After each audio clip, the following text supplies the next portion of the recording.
नमस्कार बच्चों, आप लोग देखना शुरू कर चुके हैं न्यूटन फिजिक्स ऐप, जिसपे आज हम लोग बहुत ही इंटरेस्टिंग बात करने वाले हैं। आज जो हम लोगों का इंपॉर्टेंट टॉपिक्स है, इस टॉपिक्स में से कुछ का नाम मैं आपको बता देता हूँ। एक ऐसा टॉपिक जिसे आप लोग अपवर्तन कहते हैं, ठीक है। जब प्रकाश क्या होता है कि किसी सतह से टकरा करके अगर उसी माध्यम में वापस लौटता है उसे परावर्तन कहते हैं, लेकिन जब उस माध्यम को पार कर जाए उसे क्या बोलते हैं? अपवर्तन। ये चीजें आप लोगों ने 10th क्लास में इन चीजों को आपने पढ़ा होगा। फिर उस 10th क्लास की चीजों को हम 12th में पढ़ा रहे हैं। पढ़ाना है तो सिलेबस में तो पढ़ा रहे हैं, पर उसको जो पढ़ा रहे हैं तो सर क्या अलग पढ़ाने वाले हैं। तो आज बहुत कुछ अलग आपको जानने को मिलेगा। तो चलिए आज जानते हैं और आप देखेंगे कि कैसे आपका जो 12th जो सिलेबस है वो कैसे 10th से कितना डिफर करता है, ठीक है, अकॉर्डिंग टू टीचर, ठीक है। तो खैर अभी हम लोग बात क्या करने वाले हैं बुआ, तो रिफ्रैक्शन के बारे में। चलिए हम लोग इसको जानते हैं, शुरू करते हैं।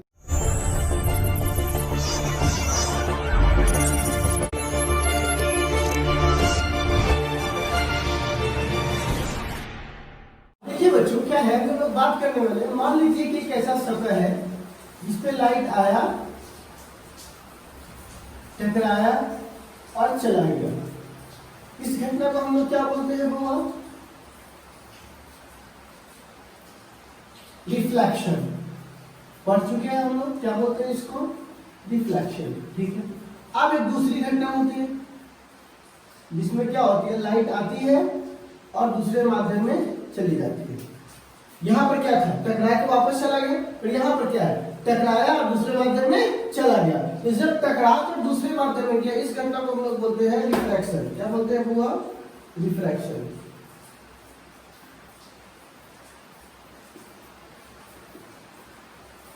क्या है? रिफ्रैक्शन, ठीक है। अब देखिएगा तीसरा,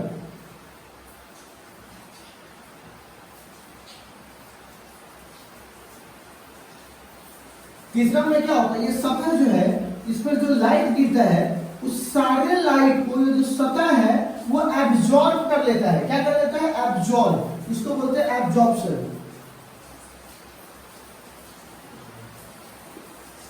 मतलब अगर एक पानी पर लाइट गिरेगा तो तीन घटनाएं होंगी। एक तो पानी से लाइट, कुछ लाइट वापस चला जाएगा, कुछ लाइट पानी के अंदर चला जाएगा और कुछ लाइट क्या हो जाएगा? एब्जॉर्ब हो जाएगा। ये तीनों घटनाएं हैं। ये हम लोग पढ़ चुके हैं, ये हम लोग को अभी पढ़ना है और ये हम लोग आगे पढ़ेंगे, ठीक है। तो हमारे पास सबसे पहली घटना क्या है? रिफ्रैक्शन। तो आप सवाल है कि रिफ्रैक्शन किसे कहते हैं। अब जो हमारा हेडिंग है वो होना चाहिए जिसको हम लोग बोलते हैं, क्या होगा?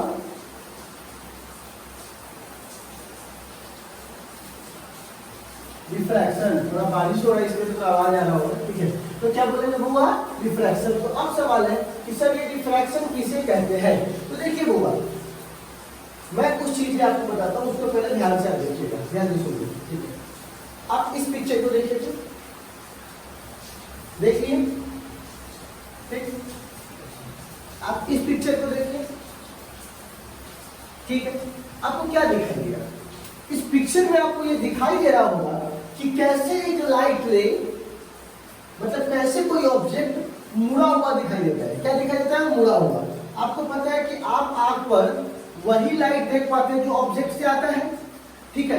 तो होता क्या है कि जब कोई भी लाइट, जैसे मैं यहां बताता हूं, यहां मान लीजिए कि एक सरफेस है, तो ये बहुत इंपॉर्टेंट है, इसको देखिएगा। मान लीजिए कि एक सरफेस है, ठीक है, कोई ग्लास का स्लैब है, इसको मैं ग्लास मान लेता हूँ। क्या मान लेता हूँ? ग्लास। इसको क्या मानता हूँ? एयर। क्या मानता हूँ? एयर। और बाहर भी क्या है वो? एयर। ये भी एयर, ये भी एयर, ये ग्लास, मतलब चारों तरफ एयर और ये क्या है? ग्लास। तो इसको हम लोग बोलेंगे मीडियम फर्स्ट। इसको क्या बोलेंगे? मीडियम सेकेंड, मतलब माध्यम वन, माध्यम टू। एकदम ध्यान से समझ रहे हैं। अब क्या हुआ, देखो एक लाइट यहां पर आया, इसको बोलते हैं नॉर्मल। नॉर्मल कहने का क्या मतलब होता है बच्चा? तो जो सीधी रेखा, मतलब परपेंडिकुलर सतह पे होता है, उसी को हम लोग क्या बोलते हैं? नॉर्मल। तो क्या हुआ कि ये जो कोण बनाया उसको हम लोग बोलेंगे आई, ठीक है। अब क्या हुआ, ये लाइट रे यहां से गया और जाना चाहिए था सीधा, पर ये मुड़ गया। देख रहे हो, अपने मुख्य पथ से क्या हुआ, मुड़ गया। ठीक है, अब फिर ये कहा जाएगा आगे, ये नॉर्मल है परपेंडिकुलर, इसको जाना चाहिए था सीधा और आगे मुड़ गया। अब देखो, नॉर्मल के तरफ मुड़ गया, नॉर्मल से दूर जाएगा, इसकी चर्चा हम थोड़े समय के बाद करेंगे। पहले अभी हम लोग क्या कर रहे हैं, एक लाइट रे जब एयर से ग्लास में गया तो मुड़ गया, जब एयर में जाया तो नहीं मुड़ रहा था, ना यहाँ मुड़ा, ना यहाँ मुड़ा, ना यहाँ मुड़ा, ना यहाँ मुड़ा, ना यहाँ मुड़ा।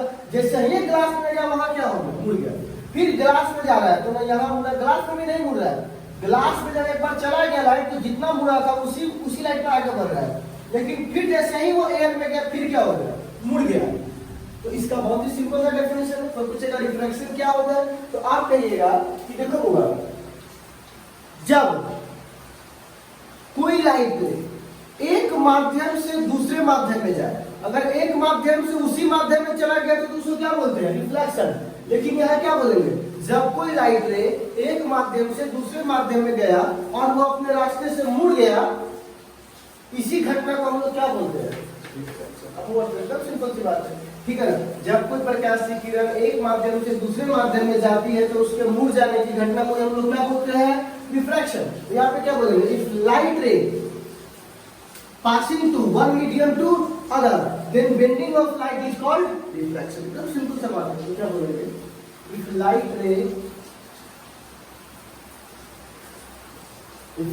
ray passing through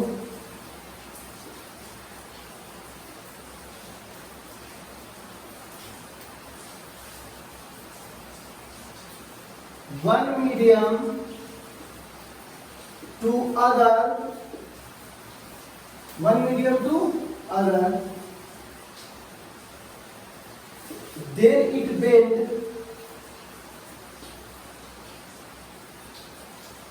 this bending of light is called, this bending of light is called, क्या कहलाएगा बउआ, refraction. Bending of light is called refraction. एकदम सिंपल सा बात है, जब कोई लाइट है एक मीडियम से दूसरे मीडियम में गया और वहां वो क्या हो गया, मुड़ गया, इसी घटना को क्या बोलते हैं, रिफ्रैक्शन। अच्छा, आई को क्या बोलते हैं, आई को बोलेंगे एंगल ऑफ इंसिडेंट, क्योंकि इंसिडेंट नॉर्मल के साथ बना रहा है, तो एंगल ऑफ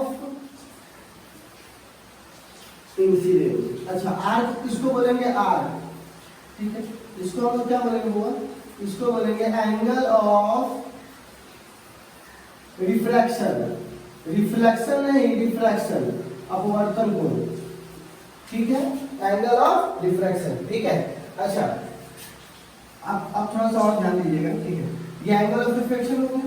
अच्छा, मीडियम वन एयर है, इसको हम लोग बोलते हैं रेयर मीडियम। अब आप कहिएगा रेयर मीडियम क्या है, हम पढ़ा चुके हैं, फिर भी हमारा काम है वापस बताता हूं। ठीक है, रेयर मीडियम क्या है बउआ, वैसा माध्यम, क्या बोलेंगे बउआ, वैसा माध्यम जहां लाइट की स्पीड ज्यादा हो। कुछ ऐसे समझिए, मान लीजिए आप हवा में चल रहे हो तो आपकी स्पीड ज्यादा होगा, लेकिन आप पानी में चलो तो आपकी स्पीड क्या हो जाएगी, कम, क्योंकि पानी क्या है, उसकी डेंसिटी ज्यादा है, हवा क्या है, उसकी डेंसिटी क्या है, कम है। मतलब कि हवा में मॉलिक्यूल्स क्या है, बहुत बहुत दूर पे होते हैं, गैसेस के रूप में। ठीक है, तो यहाँ पे क्या बोलोगे कि जिस मीडियम में लाइट की स्पीड मैक्सिमम होगी, मतलब ज्यादा होगी, किसके तुलना में, इस ऑब्जेक्ट की तुलना में, ठीक है, उसको हम लोग क्या बोलेंगे, रेयर मीडियम। तो क्या बोलेंगे, speed of light is maximum, उसी को हम लोग कौन सा मीडियम बोलेंगे होगा, रेयर मीडियम। जिस मीडियम में स्पीड ऑफ लाइट क्या मिले, मैक्सिमम। अच्छा, डेंसर मीडियम, इसको बोलते हैं डेंसर। देखो, डेंस मतलब होता है ज्यादा क्राउडेड, ज्यादा पॉपुलेटेड, मतलब जहां पॉपुलेशन ज्यादा हो। तो एक बात बताओ, डेंस मतलब यह मीडियम का डेंसिटी कम था, तब ना स्पीड सब निकल गया, मॉलिक्यूल्स कम था। लेकिन अगर पानी के मॉलिक्यूल्स क्या होता है, आपस में कस के जुड़े हुए होते हैं। ठीक है, तो इसके मॉलिक्यूल्स ज्यादा है, इसको क्या बोलते हैं, डेंसर। डेंसर का मतलब क्या, उसको रोकने वाला ज्यादा समझना होगा। तो यहाँ पे क्या बोलेंगे, speed of light is minimum. सघन माध्यम किरण माध्यम पढ़े होंगे। Speed of light is minimum. जहां पर लाइट की स्पीड ज्यादा उसे क्या बोलेंगे रेयर, जहां कम उसे क्या बोलेंगे डेल्टा। ठीक है, तो ये पूरी प्रक्रिया थी किसको समझाने का, रिफ्रैक्शन। ठीक है, आप कुछ पॉइंट्स हमको लिख लें। पॉइंट फर्स्ट, अगर आपको ज्यादा लाइट को मोड़ना है, मतलब क्या, देखो मोड़ने को क्या बोलते हैं, रिफ्रैक्शन। अगर आपको बेंडिंग ज्यादा चाहिए, दो बातों पर ध्यान देना पड़ेगा। ठीक है, पहला बात, जो इंसिडेंट रे है, कौन सा रे है, इंसिडेंट रे, वो किस माध्यम से आया है। ठीक है ना, तो क्या बोलेंगे, amount of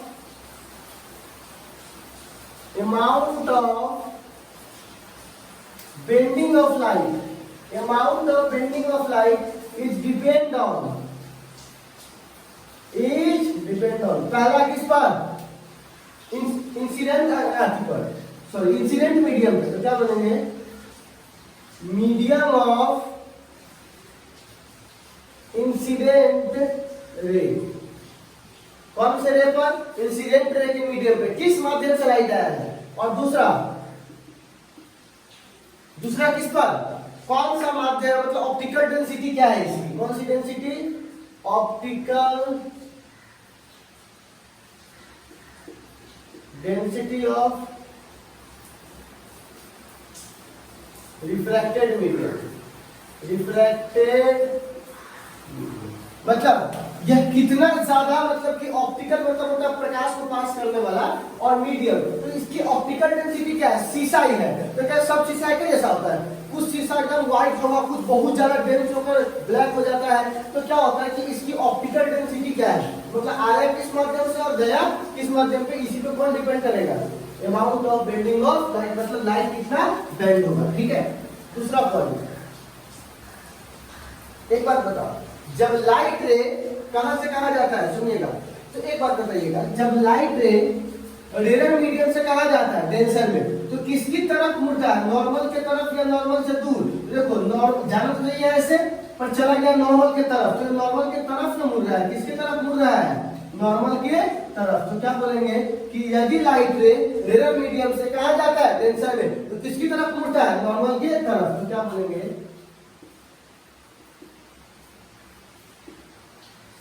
if light ray passing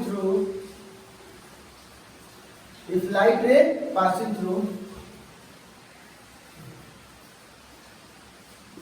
rarer to denser medium, then it bend towards, मुड़ जाता है, bend towards किसके तरफ, नॉर्मल, जो कि आपको दिखाई भी दे रहा होगा, किसके तरफ मुड़ जाता है, नॉर्मल के तरफ। तो यहाँ पे देख लीजिएगा, मान लीजिए लाइट रह गया, जाना चाहिए था सीधे, पर मुड़ जाएगा ऐसे। तो एक बात बताइए, इसको आई बोलेंगे, इसको आर बोलेंगे, कोई दिक्कत नहीं है, इसको नॉर्मल बोलेंगे, और इसको इंसिडेंट एंगल बोलेंगे, इंसिडेंट रे बोलेंगे। एक बात बताइए, अगर मैं आपसे पूछूंगा डेविएशन, क्या पूछूंगा, ऑब्जेक्टिव से है, ध्यान से देखिएगा, डेविएशन, तो पहला बार डेविएशन किसे कहते हैं, तो मैं बता चुका हूं, जब कोई भी लाइट अपने मुख्य पथ से जितना विचलित हो जाता है उसी को हम लोग क्या बोलते हैं, जितना मुड़ जाता है उसी को क्या बोलते हैं, डेविएशन। एक बात बताइए, इसका मुख्य पथ ये था, और अब इसका रियल पथ कौन है, ये वाला है, मुख्य पथ ये था, अब ये वाला है, तो इस दोनों के बीच का एंगल को क्या बोलेंगे, डेल्टा, क्योंकि मुख्य पथ ये था और अब ये वाला पथ ये है, तो इसको क्या बोलेंगे, डेल्टा। तो एक बात बताइए, आपको पता है ना, अगर ये आई है तो ये भी क्या होगा, आई, तो अगर ये आई है तो ये पूरा क्या होगा, आई, लेकिन इसमें से कितना घट जाएगा, आर, क्योंकि देखो पूरा आई तो ये भी क्या है, आई, लेकिन इसमें से ये कितना घट गया, आर, तो डेल्टा बराबर क्या हो जाएगा, आई माइनस आर। तो डेल्टा बराबर आई माइनस आर हो जाएगा कि नहीं हो जाएगा। तो कोई भी आपसे पूछेगा कि डेल्टा बराबर क्या है, तो आई माइनस आर, यहाँ पे देखो डेल्टा बराबर आई माइनस आर। तो ये आपका क्या हो गया, ऑब्जेक्टिव भी हो गया और आपकी चीजों को समझ भी आएगा। ठीक है, तो एकदम सिंपल सा चीजें, 10वां वाला सिस्टम कोई नया नहीं बताया है मैंने। क्या बताया, रिफ्रैक्शन के दौरान, ठीक है, क्या होता है कि जो लाइट रे है, ठीक है, वो बेंड हो जाता है जब माध्यम चेंज करता है तो। और ये दो बातों पर डिपेंड करता है, एक इंसिडेंट पर, दूसरा ऑप्टिकल डेंसिटी पर। और लाइट रे जब पास करता है रेजर से कहां, डेंसर में, तो वो बेंड हो जाता है किसके तरफ, नॉर्मल की तरफ। ठीक है ना, चलो इसको नोट कर लीजिए फिर आगे बढ़ते हैं।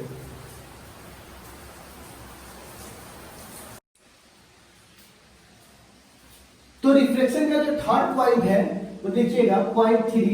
अब क्या होगा, अब लाइट रे डेंसर से कहां जाएगा, रेयर में।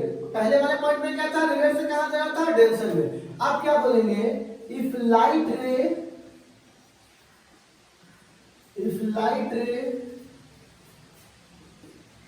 Passing through denser to rarer, denser to rarer, if light ray passing through denser to rarer। तो आप देखिएगा, तो किधर की तरफ मुड़ जाएगा, नॉर्मल से दूर। इट बेंड मतलब मुड़ जाना, अवे मतलब दूर, फ्रॉम नॉर्मल, किससे होगा, नॉर्मल से। तो मान लेते हैं कि ये हमारे पास एक मीडियम है, इससे लाइट ऐसे आ रहा है, तो जाइएगा ऐसे आ रहा है, ठीक है। ये हमारा ऐसे जाना चाहिए था, ये हमारा नॉर्मल है, लेकिन ये चला कैसे जाएगा, ऐसे। ध्यान से देखिएगा, तो ये हमारा आई है, ये हमारा आई है, तो ये टोटल क्या हो जाएगा, आर, क्योंकि नॉर्मल से क्या हो गया, दूर हो गया। ठीक है, अब एक सवाल है, अब जिसको बोलते हैं डेविएशन, इसको क्या बोलते हैं, होगा डेविएशन। अब सवाल है कि ये डेविएशन का वैल्यू कितना होगा। तो आपको पता है, बता चुके हैं कि ये आई है तो ये भी क्या हो जाएगा, आई। अच्छा, आपको पता है ना, इसका ये पथ जा रहा है इस रास्ते से, जाना चाहिए था ऐसे, तो दोनों के बीच का एंगल क्या है, डेविएशन डेल्टा। जाना चाहिए था इस रास्ते से, चला गया इस रास्ते से, तो इतना डेविएट हुआ अपने पथ से, तो क्या लिखेंगे, डेल्टा।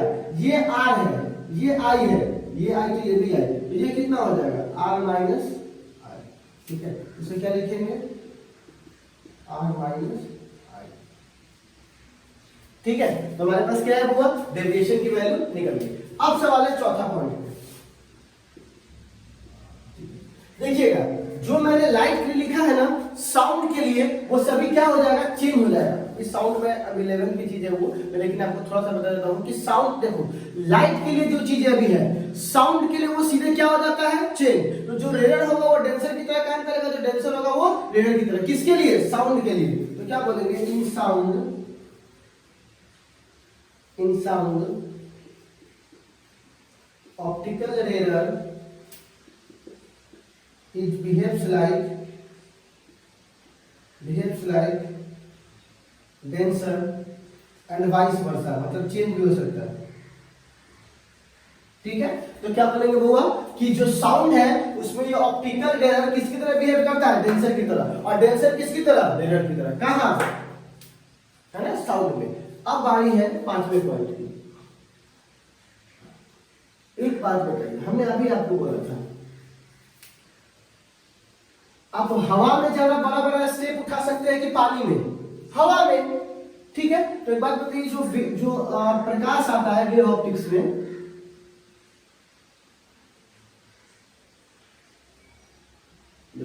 इसकी वेवलेंथ क्या है, वेवलेंथ λ1, इसकी वेवलेंथ क्या है, λ2। तो कौन बना है, λ1 बना है किससे, λ2 से। ठीक है, λ1 बना किससे है, λ2 से। तो यहां पर आप कह सकते हो कि जो वेवलेंथ है, मतलब ये ज्यादा बड़ा बना क्योंकि एयर है, क्या है, एयर, और ये क्या है, ग्लास या वाटर, जो भी है, वो इसका किसका वेवलेंथ ज्यादा होगा, इसका। तो यहां पर क्या बोलेंगे, वेवलेंथ, पहली बात चेंज होता है कि नहीं होता है, wavelength is change in refraction. किसमें चेंज होता है होगा, रिफ्रैक्शन। अच्छा, स्पीड चेंज होता है कि नहीं, अभी तो बताया है, रेयर में मैक्सिमम और डेंसर में मिनिमम, तो स्पीड तो चेंज हुआ कि नहीं हुआ। तो क्या बोलेंगे, speed is also change, objective से है, स्पीड इज चेंज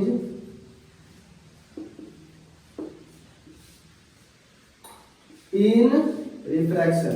ठीक है, बिहार बोर्ड 2013 में एक सवाल भी है इस पर, आपके नोट्स में लिखा हुआ है, अब यहाँ लिखने की जरूरत नहीं, नोट्स में मैंने आपको लिखवा दिया है। नोट्स आपको, हर नोट्स कहाँ मिल जाएंगे, तो अटैचमेंट में आपको नोट्स मिल जाएंगे। क्या कहाँ मिल जाएगा बुआ, अटैचमेंट नाम का आपके फाइल होगा, देखिएगा उसमें जाइएगा तो आपको सारा नोट्स मिल जाएंगे। ठीक है ना, वीडियो में नहीं, अटैचमेंट में। ठीक है, अब सवाल है speed of change in refraction. उसमें बिहार बोर्ड में एक सवाल पूछा हुआ है कि जब कोई लाइट रे एयर से ग्लास में जाता है तो उसका वेवलेंथ क्या होगा, तो घटता है, क्योंकि स्पीड घटेगा तो वेवलेंथ भी क्या होगा, घट जाएगा। स्पीड का संबंध वेवलेंथ से है और फ्रीक्वेंसी का संबंध कलर से है। किससे है बुआ, कलर से। तो मैं आपसे अगला सवाल पूछता हूं, मान लीजिए बुआ कोई लाइट रे अगर हम पानी में गाड़ेंगे तो क्या उसका रंग बदल जाएगा, अगर लाल रंग का मारेंगे तो पीला रंग का निकलेगा, नहीं, लाल है तो लाल निकलेगा। तो जब किसी का कलर चेंज नहीं किया तो उसकी फ्रीक्वेंसी भी चेंज नहीं करेंगे। तो आप यहाँ पर क्या लिखेंगे, ठीक है ना,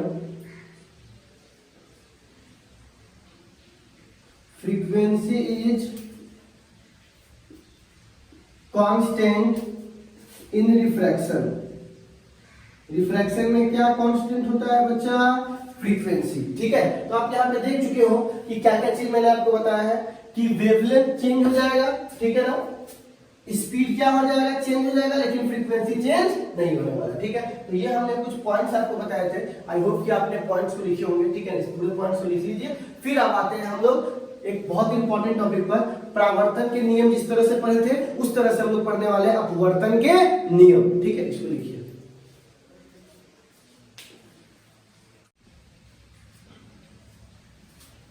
हाँ, तो हम लोग बात करने वाले हैं बुआ लॉज ऑफ रिफ्रैक्शन का। किसका बुआ, लॉज ऑफ रिफ्रैक्शन, है ना, अपवर्तन के नियम। तो वही दो नियम है, बहुत ही फेमस नियम है।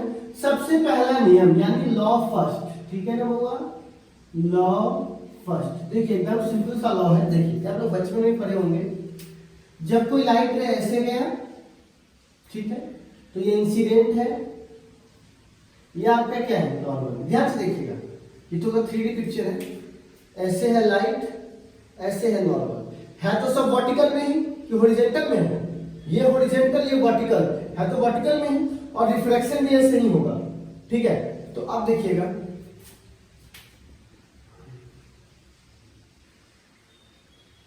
तो आप एक चीज नोटिस कर रहे हैं कि ये जो लाइट है वो सभी के सभी क्या है, एक ही मीडियम में है। कहाँ है बुआ, एक ही प्लेन में है। कौन से प्लेन में है, एक ही प्लेन में है। ठीक है, तो कोई भी आपसे पूछेगा तो बोलिएगा इंसिडेंट रे, रिफ्लेक्टेड रे और नॉर्मल सभी एक ही प्लेन में होते हैं। ठीक है ना, मतलब ये नहीं कि लाइट रे आया ऐसे तो रिफ्लेक्ट हो गया, सॉरी रिफ्रैक्ट हो गया ऐसे, नहीं, जब भी होगा इसी लाइन, इसी प्लेन में होगा। ठीक है, तो क्या बोलेंगे,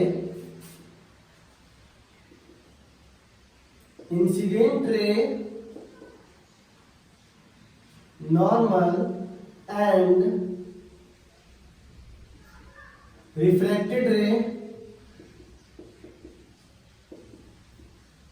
lies in same plane, lies in same plane. ठीक है ना, कौन से प्लेन में है बुआ, तो सेम प्लेन में। ठीक है, अब इस बात को जरा हम लिख चुके हैं, तो हमारे पास बड़ा फेमस लॉ है जिसको बोलते हैं सेकेंड लॉ, जिसका नाम है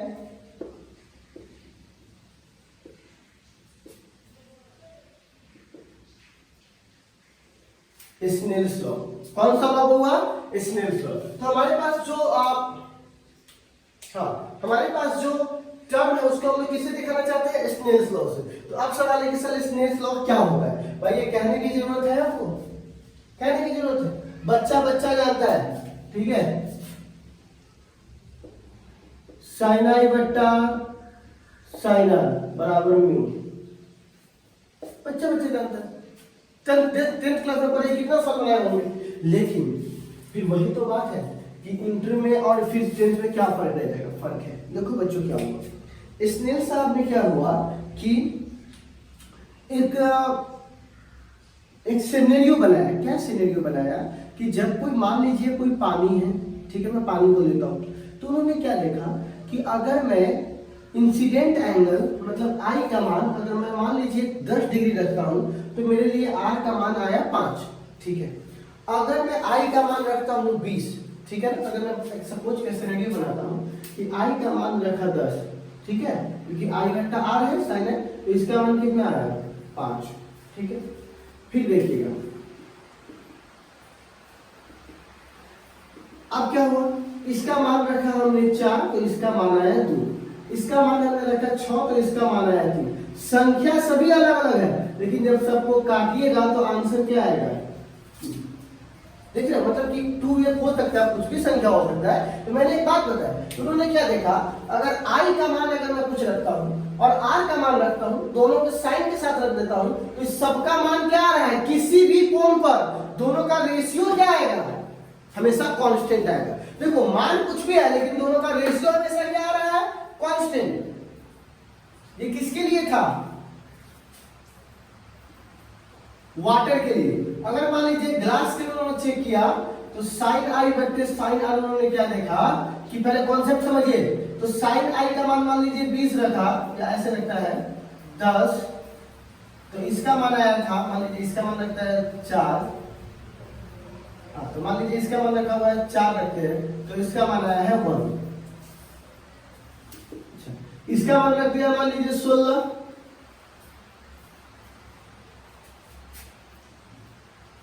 समझ रहे हो।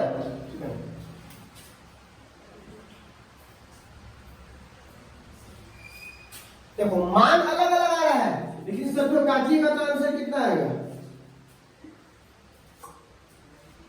ठीक है, देख रहे हो, सबका मान कितना आ जाएगा, सेम, ठीक है। तो यहां पर एक चीज ध्यान दीजिएगा, है ना, हाँ सॉरी इसमें थोड़ा सा गलती हो गई,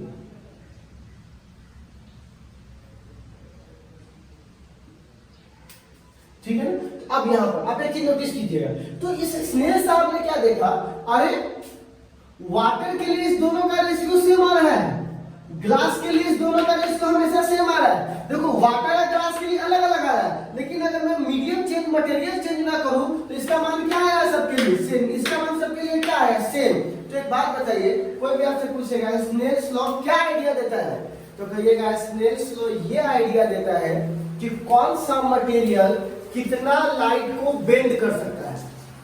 क्या बताएगा बुआ, यही ना बता रहा है कि वाटर का अगर 2 आया है, ग्लास से कितना है 4 आया है, इसके अकॉर्डिंग हम चेक कर सकते हैं कि वाटर के पास क्या कैपेसिटी है लाइट को मोड़ने का, और ग्लास के पास क्या कैपेसिटी है लाइट को मोड़ने का। तो कोई पूछेगा स्नेल्स लॉ क्यों पढ़ते हो, तो बोलिएगा यह हमको आइडिया देता है कि कौन सा मटेरियल, कौन सा सब्सटेंस लाइट को कितना मोड़ सकता है, इसके बारे में कौन देता है, स्नेल्स लॉ, ठीक है। तो यहाँ आपसे पूछेगा इस दोनों का रेशियो, तो कोई पूछेगा what is the definition of sine of Snell's law, तो बोलिएगा एंगल ऑफ इंसिडेंट साइन के साथ, एंगल ऑफ रिफ्लेक्शन साइन के साथ, इस दोनों का रेशियो हमेशा क्या होता है, कांस्टेंट, हमेशा क्या मिलेगा, कांस्टेंट। तो यहां पे बोलेंगे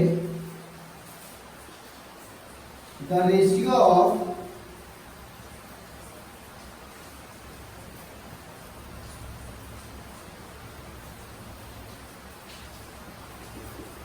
sign of incident angle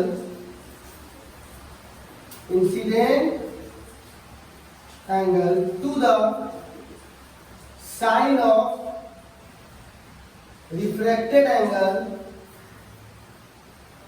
always constant, always हमेशा क्या मिलेगा, कांस्टेंट। इसीलिए यहां पे लिखा जाता है,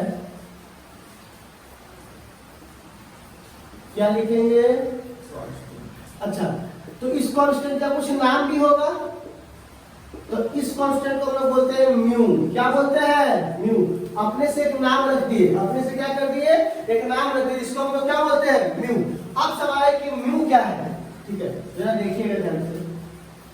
म्यू को बोलते हैं रिफ्रैक्टिव इंडेक्स ऑफ वर्तमान, नाम सुने होंगे, कोई नया चीज नहीं है, एक्टिव मत करो, 10वीं क्लास में पढ़ के आए हो, ठीक है। तो हमने अभी क्या बोला था कि स्नेल्स लॉ क्या बताता है कि कौन सा मीडियम कितना पावर रखता है लाइट को बेंड करने का, क्या करने का, बेंड करने का। यही बात कौन बताता है, साइन बटा साइन का रेशियो बताता है, और यह रेशियो किसको बराबर है, कांस्टेंट। और कांस्टेंट किसको बोलते हैं, म्यू को। तो कोई पूछेगा रिफ्लेक्टिव इंडेक्स क्या, तो बोलिएगा यह बताता है कि कौन सा मीडियम के पास कितना कैपेसिटी है कितना लाइट को बेंड करने का। ठीक है, तो क्या बोलेंगे, the physical quantity, the physical quantity which gives idea about which gives value of, या ऐसे बोलते हैं, which gives capacity of bending of light,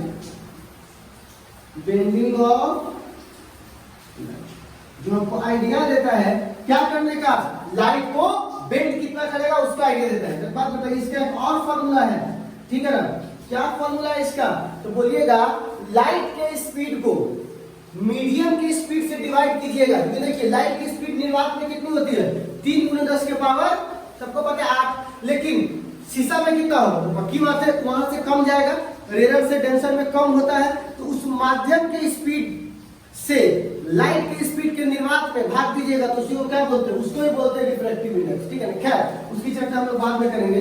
उसको डिनोट किससे करते हैं, it is denoted by mu. ठीक है, it is denoted by mu. ठीक है, और आपको पता है कि म्यू बराबर क्या है, I/R। तो एंगल से एंगल को काटिएगा तो क्या है, कोई भी यूनिट डायरेक्शन आएगा, नहीं आएगा। तो यहां पर क्या लिखेंगे, it has no unit and dimension, कोई भी यूनिट डायमेंशन नहीं होता, इसका कोई यूनिट डायमेंशन नहीं होता। अब सवाल है कि रिफ्रैक्टिव इंडेक्स कितने प्रकार के होते हैं, याद ऊपर टाइम मास्टर लिखा होगा ना, होगा रिफ्रैक्टिव इंडेक्स कितने प्रकार के होते हैं, तो बच्चों ये 2 प्रकार के होते हैं, एक को बोलते हैं एब्सोल्यूट रिफ्रैक्टिव इंडेक्स, और दूसरे को बोलते हैं रिलेटिव रिफ्रैक्टिव इंडेक्स।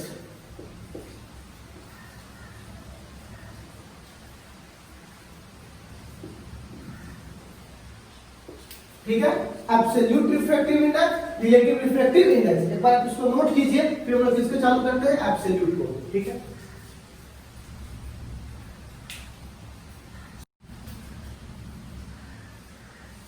तो देखो सबसे पहले हम डिस्कस करते हैं, ठीक है, एब्सोल्यूट रिफ्रैक्टिव इंडेक्स। देखो बुआ, एब्सोल्यूट रिफ्रैक्टिव इंडेक्स, देखो आपको पता है कि इस दुनिया में कोई भी क्वांटिटी बिना हम रिलेशन के नहीं लिख सकते, रिलेटिव की। जैसे कोई आदमी तेज है तो किसकी तुलना में, कोई आदमी धनिक है तो किसकी तुलना में, हो सकता है कि जो आदमी आपकी तुलना में बहुत धनी है वो पटना वाले, अमेरिका वाले की तुलना में बहुत गरीब होंगे। तो तुलना इंपॉर्टेंट चीज है। तो यहाँ पे जो हम तुलना कर रहे हैं वो लाइट की स्पीड की तुलना लाइट की स्पीड से ही कर रहे हैं, लेकिन लाइट की स्पीड एक बार निर्वात में और एक बार कहाँ, माध्यम में। यहाँ पे बोलेंगे जैसे मान लीजिए म्यू बराबर, तो क्या बोलेंगे, लाइट की स्पीड निर्वात में और लाइट की, यहाँ पे ऐसे बोलेंगे speed of light in vacuum, क्या बोलेंगे, वैक्यूम में, बटा speed of light in medium, कहां पर होगा, मीडियम में। तो बताइए म्यू बराबर क्या हो जाएगा, स्पीड ऑफ लाइट वैक्यूम को सी बोलते हैं और स्पीड ऑफ लाइट मीडियम को भी मतलब स्पीड और एम मतलब मीडियम। तो म्यू बराबर क्या हो जाएगा, सी बटा वी एम। ठीक है, तो क्या लिखेंगे, it is the ratio of speed of light in vacuum and to the speed of light in medium। ठीक है वो, अच्छा इस पे अगर सवाल करना चाहें तो बहुत तरीके से कर सकते हैं। ठीक है, तो सबसे पहले कुछ और तरीका जो बोर्ड बोल रहा हूँ जिसको आपको काम आने वाला है, किसमें, नोमेनक्लेचर बनाने में। तो म्यू बराबर आपको पता है चाल बराबर दूरी बटा समय, और चूंकि अगर ये वेव की बात हो रही है तो वेव में क्या होता है, उसकी तरंग दूरी उसकी दूरी होती है, तो क्या बोलेंगे नॉट मतलब एयर में, नॉट मतलब क्या बोलेंगे, इसको भी नॉट बोल दीजिएगा तो मतलब एयर में, ठीक है। तो एयर अब बट्टा टाइम क्या है टी बट्टा वीएम, तो लेमडा मीडियम का बट्टा टी, तो आपको पता है ना कि लिख सकते हैं इसको म्यू बराबर 1 बट्टा टी को फ्रीक्वेंसी कहते हैं, फ्रीक्वेंसी से फ्रीक्वेंसी कट जाएगा तो म्यू बराबर क्या लिखिएगा लेमडा एयर का, मतलब एयर मतलब वैक्यूम माध्यम में दोनों एक ही होता है, एयर और वैक्यूम, अब बट्टा मीडियम का, ठीक है। तो खैर ये आपके पास चीजें थी, अब अकॉर्डिंग टू क्वेश्चन आप इसको रखिएगा। 4 बट्टा तो टाइम से टाइम कट गया तो 4 किससे बदल गया, दूरी में, कॉमन सेंस की बात है। अब सवाल है कि सबस्टांस, ठीक है, और यहां पर म्यू मतलब एब्सोल्यूट रिफ्रैक्टिव इंडेक्स, रिफ्रैक्टिव, तो कौन से मटेरियल के पास क्या क्या रिफ्रैक्टिव इंडेक्स है। तो अगर मैं बात करूंगा वैक्यूम का, तो एक बात बताइए किसको किससे तुलना करना है, वैक्यूम को मीडियम से डिवाइड करना है, लेकिन यहाँ का मीडियम कौन है वैक्यूम, तो वैक्यूम को वैक्यूम से डिवाइड कीजिएगा तो म्यू बराबर कितना आ जाएगा 1, ठीक है। अच्छा अगर मैं बात करूंगा एयर का, तो आपको पता है ना एयर जो है वो बहुत खाली खाली सा होता है वैक्यूम की तरह, वैक्यूम मतलब निर्वात, जहां कुछ भी ना हो, निर्वात की तरह एयर की क्या होता है बहुत कम होता है। तो क्या होता है कि अगर वैक्यूम में स्पीड अगर मान लीजिए 3 में उसके पावर 8 है तो यहाँ होगा 2.99, मतलब कमते का फर्क आएगा, तो म्यू बराबर इसको लगभग 1.008, ठीक है। तो काफी ज्यादा मतलब देखिए उसको 1 नहीं लिख सकते हैं क्या, लगभग 1 लिख सकते हैं, ठीक है। तो वैक्यूम और एयर बोलिएगा तो घबराएगा नहीं। उसके बाद वाटर, तो वाटर का होता है म्यू बराबर 1.33, क्योंकि देखिए निर्वात में चार्ज ज्यादा होगा लेकिन पानी में चार्ज कम होगा, तो ज्यादा और कम से काटिएगा तो 1.33 मतलब 1 से बड़ा नहीं आएगा। उसके बाद आएगा ग्लास,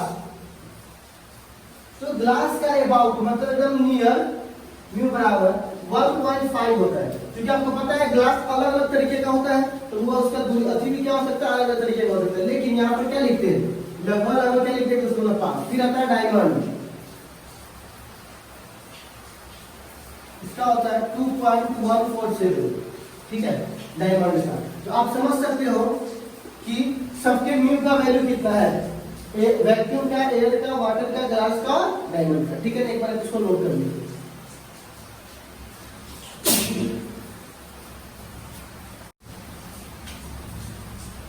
हाँ होगा। अब हमारे पास नेक्स्ट क्या है, इसको हम लोग बोलते हैं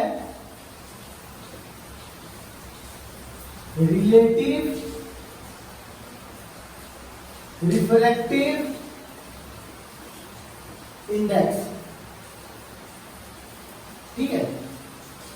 इस पिक्चर को पहले आप ध्यान से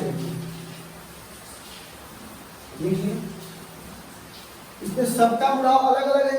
अब मैं आपसे पूछता हूं एक बात बताइएगा, पानी में लाइट का स्पीड ज्यादा है कि नहीं, तो बोलिएगा नहीं सर पानी में लाइट का स्पीड कम होता है, एयर में ज्यादा होता है। अब मैं आपसे दूसरा सवाल पूछता हूं, अगर वह लाइट ग्लास से वाटर में आया होगा तब, ये तो आपने बोला ही नहीं सर आया कहां से, हमको तो लगा हवा से आया, इसलिए मैंने बोला कि पानी में कम होगा हवा में ज्यादा होगा। लेकिन अगर ग्लास से आएगा तो पानी में ज्यादा होगा ग्लास में कम होगा, क्योंकि तुलना किससे कर रहा है ग्लास से, तो बिना तुलना कोई चीज नहीं हो सकता है। तो अगर मैं एयर था तब नॉर्मल तरीके से लिख दिया था, लेकिन अगर ग्लास का वाटर की तुलना में, ये सब किसके तुलना में लिखा है एयर की तुलना में, लेकिन अगर ग्लास का वाटर की तुलना में, तो इसको समझने के लिए क्या लिखना पड़ेगा रिलेटिव रिफ्रैक्टिव इंडेक्स। तो क्या बोलेंगे जब एक ऑब्जेक्ट की एक रिफ्रैक्टिव इंडेक्स की तुलना दूसरे मीडियम की तुलना में, उसे क्या बोलते हैं रिलेटिव रिफ्रैक्टिव इंडेक्स, मतलब रिलेट कर रहे हैं, ठीक है।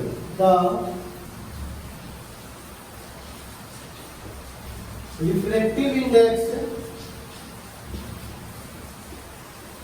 of one medium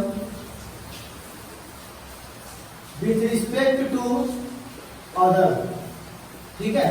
तो अगर मैं मान लिया, ध्यान से सुनिएगा, ये अगर मान लीजिए वाटर है, या अगर मान लीजिए ये फर्स्ट मीडियम और ये सेकंड मीडियम है, लाइट यहां से यहां गया, ठीक है। तो आपसे एक सवाल पूछूंगा, फर्स्ट मीडियम की रिफ्रैक्टिव इंडेक्स म्यू होगी, दूसरे की क्या होगी म्यू टू। अगर मान लीजिए ये ग्लास है और ये वाटर है, तो ग्लास का किसके तुलना में, एयर की तुलना में, वाटर है किसके तुलना में, एयर की तुलना में, हमको पता है, लेकिन एक दूसरे की तुलना में नहीं पता है। आया बात समझ में? जैसे कि मान लीजिए मेरे तुलना में 3 आदमी है, ठीक है ना। अगर मान लीजिए ए बी सी, तो मैं क्या बोल रहा हूँ, ठीक है ना, इसके पास ए वाले से 10 रुपया ज्यादा है, ठीक है। फिर मैं बोलूंगा सी वाले के पास बी वाले से 20 रुपया कम है, तो बताइए सी वाले के ए वाले के साथ क्या रिलेशन है। तो अब देख रहे हो ना, इसका पता है, लेकिन इसका और इसका रिलेट करना पड़ेगा, ठीक है ना। तो यहाँ पर क्या बोलूंगा, वही बात है यहाँ पर। तो क्या आपसे पूछेगा कि वो रिलेटिव रिफ्रैक्टिव इंडेक्स क्या होता है, तो लिखिएगा जिसमें गया है म्यू टू का किसके तुलना में, म्यू का। तो देखिएगा जहां जाता है और जहां से जाता है, ठीक है ना। तो किसका किसके तुलना में, म्यू टू का म्यू। तो यहाँ पर कैसे लिख सकते हैं, म्यू टू 1, तो लिखेंगे refractive index of second medium. कौन सा मीडियम है, सेकेंड मीडियम,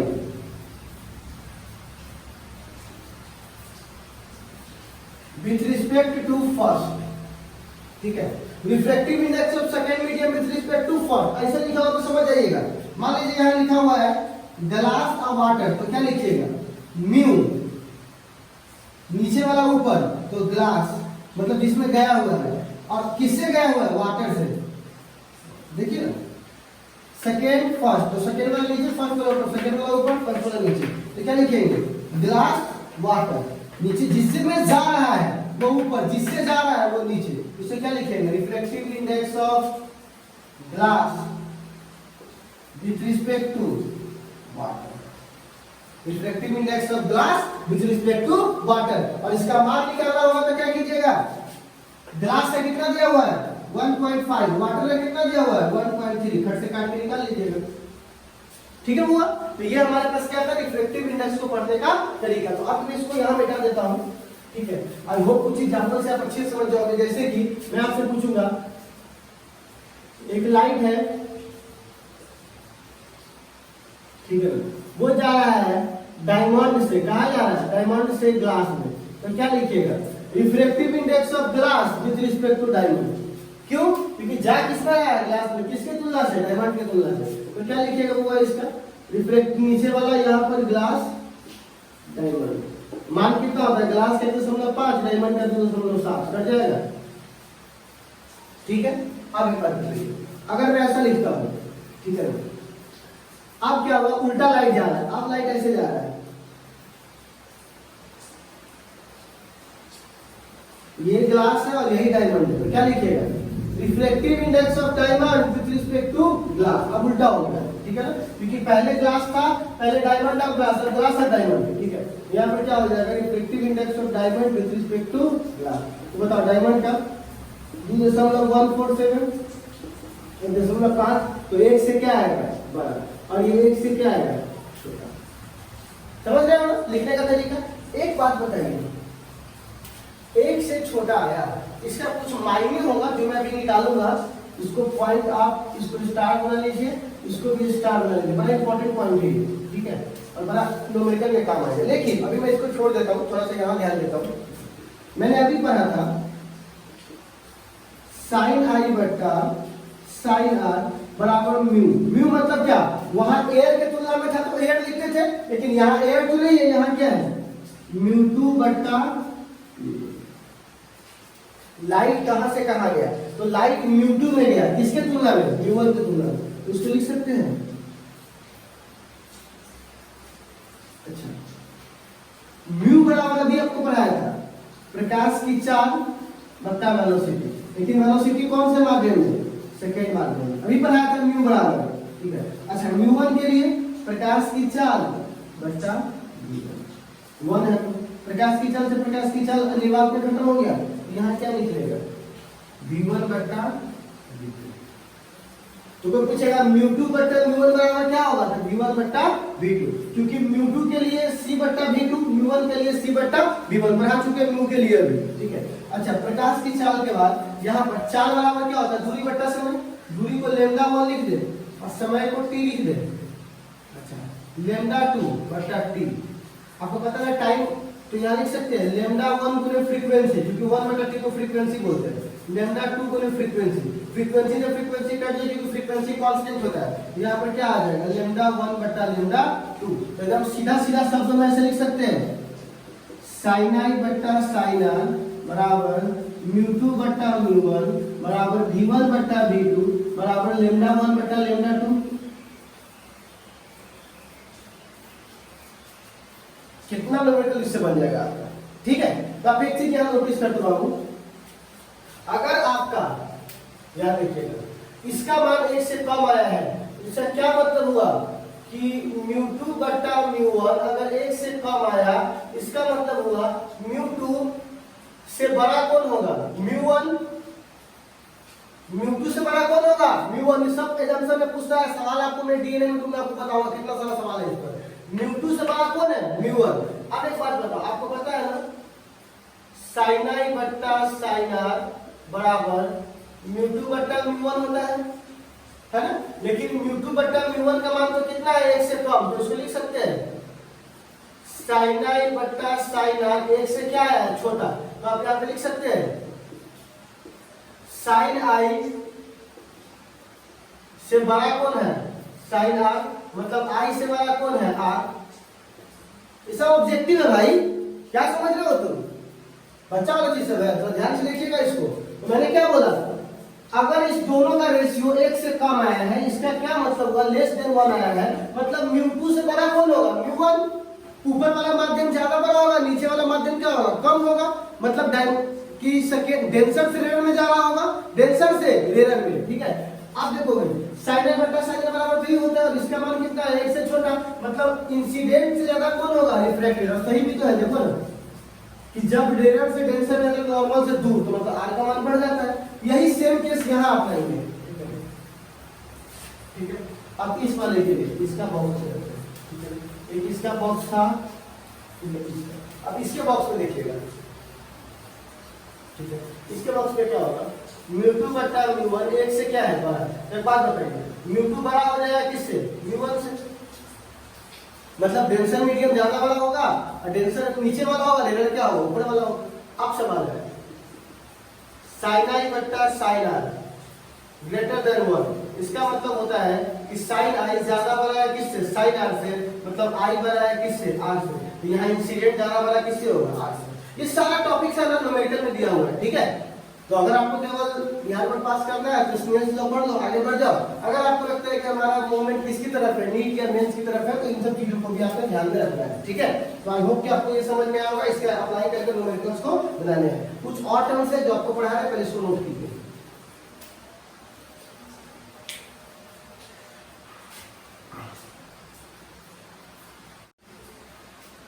हाँ, तो आप इस पॉइंट को थोड़ा और आगे बढ़ाते हैं। अगर मैं आपसे पूछूंगा इसी पॉइंट में स्नेल्स लॉ फॉर रिफ्लेक्शन, अरे ये क्या सवाल आपने कर दिया। बहुत सारे बच्चे ये समझते हैं कि रिफ्लेक्शन स्नेल्स लॉ तो अपवर्तन के लिए होता है, परावर्तन के लिए तो होता नहीं है। फिर परावर्तन के लिए पूछेगा तो क्या करेंगे, यही तो पूरा माजरा है, आपको थोड़ा समझना पड़ेगा, क्योंकि आप क्या पढ़ रहे हो, 10th नहीं पढ़ रहे हो, आईएससी पढ़ रहे हो, ठीक है। यहाँ देखिएगा बच्चों, करना क्या है, मान लीजिए प्रकाश की किरण आई, यहां से आई, आप परावर्तन के बाद चली गई, तो ध्यान से मेरी बात को सुनिएगा। ये नॉर्मल, ये आई, ये आर, ठीक है। मीडियम तो एक ही है, 1, ठीक है, क्योंकि जिस माध्यम से आता है उसी माध्यम में लौट आता है। तो मैं यहाँ पे लिखूंगा sin i बट्टे sin r बराबर म्यू, क्या लिखूंगा, बराबर म्यू, क्योंकि देखो एक ही माध्यम है। एक बात बताइए, I और R, तो I बराबर क्या है, R, लेकिन किसके साथ, माइनस। माइनस क्यों लगाया, बताता हूँ। नॉर्मल से इधर जा रहा है क्लॉकवाइज, और नॉर्मल से इधर जा रहा है, दोनों अपोजिट है कि नहीं, एक क्लॉकवाइज एक एंटी क्लॉकवाइज, दोनों अपोजिट है, दूसरे के साथ क्या लगेगा, माइनस। तो जब ये कटेगा, क्योंकि ये दोनों इक्वल है, तो इक्वल इक्वल से कट जाएगा तो क्या लग जाएगा, -1 बराबर क्या हो जाएगा, तो कोई भी आपसे पूछेगा कि रे रिफ्लेक्शन के लिए म्यू का मान कितना होता है, तो -1 ऑब्जेक्टिव। ठीक है, तो मैं पूछेगा रिफ्लेक्शन के लिए स्नेल्स लॉ कैसे वैलिड है, यहां पर लिख कर म्यू बराबर क्या लिख दीजिएगा, -1। एकदम बच्चा वाला चीज है। ठीक है, अच्छा रिफ्रैक्टिव इंडेक्स डिपेंड किस पे करता है, म्यू डिपेंड्स ऑन। तो मैंने आपको अभी थोड़ा देर पहले बताया था, शायद आपने ध्यान नहीं दिया होगा। मैंने क्या बोला था, वाटर के लिए 2 आया था तो ग्लास के लिए 4 आया था। मीडियम चेंज करोगे तो refractive index change, medium change नहीं करोगे तो रिफ्रैक्टिव इंडेक्स चेंज नहीं होने वाला। तो यहां पर क्या बोलेंगे, nature of substance, nature of substance मतलब म्यू पे डिपेंड करता है। ठीक है, दूसरी बात टेम्परेचर। आप एक चीज देखोगे, जब कोई पानी गर्म रहता है, मतलब जब कोई पानी ठंडा होता है मोटा होता है और गर्म होने के बाद पतला हो जाता है, उसके रिफ्रैक्टिव इंडेक्स में क्या होगा, फर्क आया कि नहीं है, आया। तो क्या बोलेंगे, अगर तुम टेम्परेचर बढ़ाओगे तो रिफ्रैक्टिव इंडेक्स की वैल्यू क्या होगी, कम जाएगी। ठीक है ना, तो खैर यह आपका पहला किस पे डिपेंड किया, नेचर पे, दूसरा किस पर, टेम्परेचर पर। अब सवाल आता है, ठीक है, इसको हम लोग बोलते हैं principle of reversibility, principle of reversibility. ठीक है, देखो बुआ, ये बहुत ही आसान सा टॉपिक है, एक मतलब कि पढ़ाता भी नहीं है, ये इसलिए पढ़ा दे रहा ताकि आपको थोड़ा सा आइडिया मिल जाए, कोई इसमें कोई बहुत बड़ा बात नहीं है। ठीक है, देखिए जरा ध्यान से देखिए, मान लीजिए कोई लाइट रे यहां से गया, ठीक है, तो एंगल ऑफ इंसिडेंट क्या हुआ, आई, अपने रास्ते से मुड़ गया, तो रिफ्लेक्शन क्या बना, आर। ये कैमरा मीडियम है पहला, ये कैमरा मीडियम है दूसरा। तो अगर मैं यहाँ से स्नेल लॉ लिखना चाहता हूँ तो कैसे लिखूंगा, नाउ, ठीक है,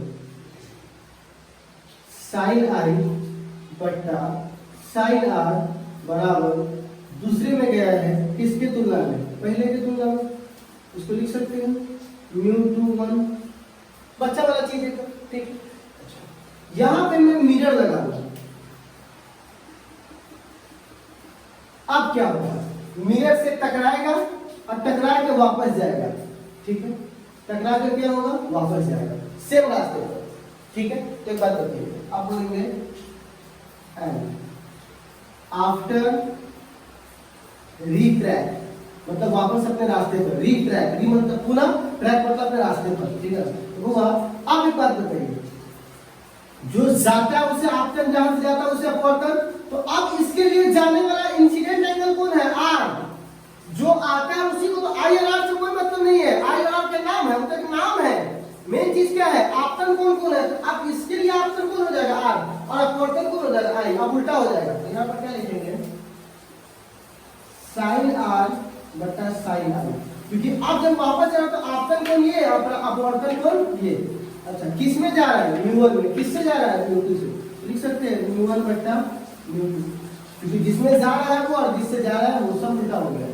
यहाँ पे क्या हो जाएगा, तो यहाँ से आपसे पूछूंगा कि प्रिंसिपल ऑफ रिवर्सिबिलिटी क्या है। रिवर्स मतलब होता है उल्टा, जब कोई लाइट रे अपवर्तन के बाद सेम रास्ते पर क्या हो जाए, सेम पाथ पर रिट्रैक मतलब वापस अपने ट्रैक पर आ जाए, उसी को क्या बोलेंगे, प्रिंसिपल ऑफ रिवर्सिबिलिटी। तो क्या बोलेंगे,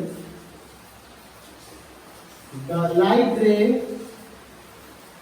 retract on same path after refraction,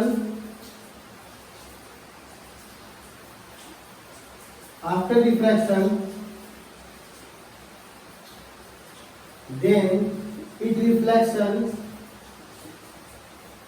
through mirror, किससे रिफ्लेक्ट कर रहा है, mirror, is called principle of reversibility, PR. ठीक है ना, प्रिंसिपल ऑफ रिवर्सिबिलिटी। इसको मल्टीप्लाई कीजिए तो यहां देखिए तो μ21 मल्टीप्लाई होगा μ12 से, तो कितना हो जाएगा बताइए तो, μ21, तो बताइए तब μ21 का मान कितना है, साइन आई बट्टा साइन आर। अच्छा μ12 का मान कितना है, साइन आर बट्टा साइन आर, कट जाएगा तो कितना माना जाएगा, 1। तो कोई आपसे पूछेगा, ठीक है, तो यहां से बताइए तो μ21 बराबर लिख सकते हैं 1 बट्टा μ12, बिल्कुल तो आप कह दीजिएगा कि नीचे वाले जो ऊपर करना तो बस एक से क्या कर दीजिए डिवाइड कर दीजिए। तो कॉमन सेंस की बात है, ठीक है। इस पे बहुत से सवाल है। अब मैं एक एग्जांपल देता हूं, जरा देखिएगा। एक एग्जांपल बड़ा अच्छा एग्जांपल है, थोड़ा ध्यान से देखिएगा। एक लाइन में ऐसे गया, एंगल कितना बना आई, ये कितना बना R1। अच्छा एक बात बताओ, जब तो दो ऐसे रेखा ऐसे काटिएगा, ठीक है ना, एक बात बताइएगा, ये एंगल और ये एंगल दोनों क्या आएगा, बराबर आएगा। ये और ये क्या आएगा, बराबर। देखिएगा, ठीक है ना, आप ऐसे देखिए ना, देखिए ये एंगल और ये एंगल क्या आएगा, बराबर। देखिए तो ये एंगल R1 है, तो ये एंगल भी क्या होगा, R1। ठीक है,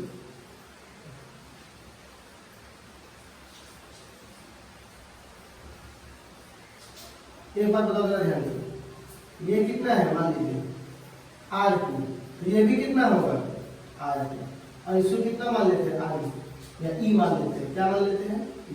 तो ये I के बराबर ही होता है। मैं आपको प्रूफ कर दूंगा, इसको प्रूफ करना है तो कर दूंगा, ठीक है। तो एक बात बताइए तो जरा से यहाँ पे, अगर मैं इस सब का ट्रैक लिखूंगा तो ये 1 मीडियम है, ये 2 है, ये 3 है, ठीक है, ये 3 है और ये क्या है, वो 4 है, ठीक है। तो बताइए तो इसको क्या लिखूंगा, μ21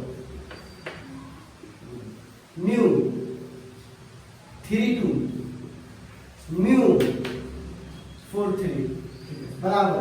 तो देखिए μ12 तो साइन आई बट्टा साइन R1, μ23 तो साइन